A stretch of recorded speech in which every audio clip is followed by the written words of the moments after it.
Hello friends, welcome to Defence Matrix. तो जब हम ये वीडियो रिकॉर्ड कर रहे हैं तो ईरान द्वारा इजराइल पर अटैक किया जा रहा है, जिसके अंतर्गत करीबन 150 बैलिस्टिक मिसाइल्स इजराइल की तरफ ईरान द्वारा लॉन्च करी गई हैं, जो कि इजराइल के कैपिटल पर और दूसरी मुख्य जगहों को टारगेट कर रही हैं। तो इस बैलिस्टिक मिसाइल के अटैक में मैक्सिमम इंटरसेप्शन है, लेकिन कुछ मिसाइल्स जो हैं ये इनके एयर डिफेंस सिस्टम्स को क्रॉस कर सीधे इम्पैक्ट करी हैं। तो करीबन 9 मिसाइल्स के इम्पैक्ट करने की रिपोर्ट आ रही है और अप्रॉक्सीमेटली 15 लोगों के घायल होने की रिपोर्ट है, जो कि आगे चलकर बढ़ सकती है। तो यहाँ पर जो बैलिस्टिक मिसाइल्स इंटरसेप्शन है ये इनके आयरन डोम, एरो 3 और डेविड स्लिंग द्वारा किया जा रहा है। साथ में यूएस द्वारा भी असिस्ट किया जा रहा है इजराइल को इनके इंटरसेप्शन में। मोस्ट लाइकली जो यूएस के नेवल वेसल्स हैं इनके द्वारा एंटी बैलिस्टिक मिसाइल्स फायर करी जा रही हैं, लेकिन उसके बाद भी बैलिस्टिक मिसाइल्स सक्सेसफुली इम्पैक्ट कर पा रही हैं इजराइल पर। बाकी जब हम ये वीडियो रिकॉर्ड कर रहे हैं सुबह के 3:30 बज रहे हैं, तो रिपोर्ट ये आ रही है कि 2 सस्पिशियस इंटरसेप्शन भी इजरायली एयरफोर्स द्वारा किए गए हैं। अब ये क्या है इसकी जांच चल रही है। अब बाकी ड्रोन्स भी इजराइल द्वारा इंटरसेप्ट किए गए हैं, जिनके वीडियोस भी निकलकर सामने आ रहे हैं।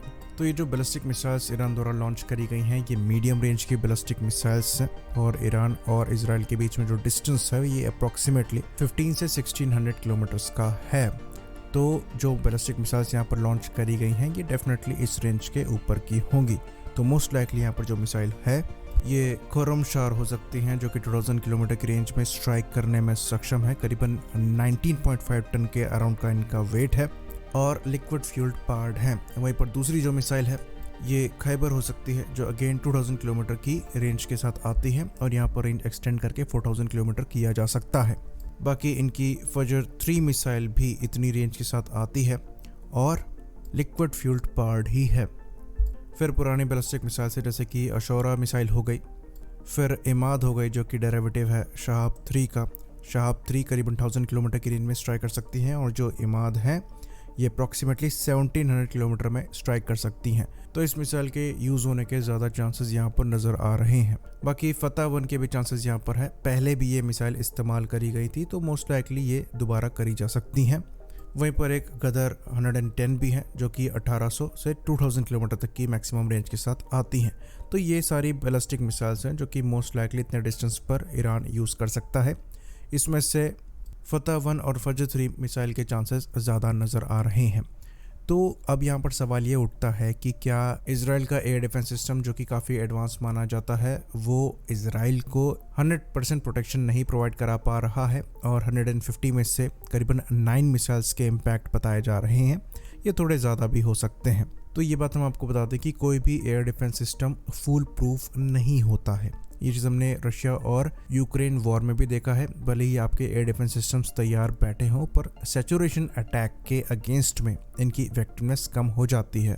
तो अगर आप इनको नंबर से ओवरवेल्म कर देंगे तो कुछ परसेंटेज में जो मिसाइल्स हैं वो इनके इम्पैक्ट से बच जाएंगी और अपने डेजिग्नेटेड टारगेट को हिट करेंगी, जो कि इस केस में भी हुआ है। तो इजराइल का जो एयर डिफेंस सिस्टम है, जो कि आयरन डोम, डेविड स्लिंग और एरो 3 जैसी मिसाइल से कंसिस्ट हुआ है, वो अभी भी दुनिया के one of the best air defence systems में से एक है। वहीं पर अगर आप इंडियन एयर डिफेंस सिस्टम की बात करें तो हमारा एयर डिफेंस काफ़ी ज़्यादा सक्सेसफुल रहा था। इसके पीछे रीज़न ये भी है कि इंडिया और पाकिस्तान के बीच में जो कॉन्फ्लिक्ट है वो काफ़ी कैलकुलेटेड रहा था।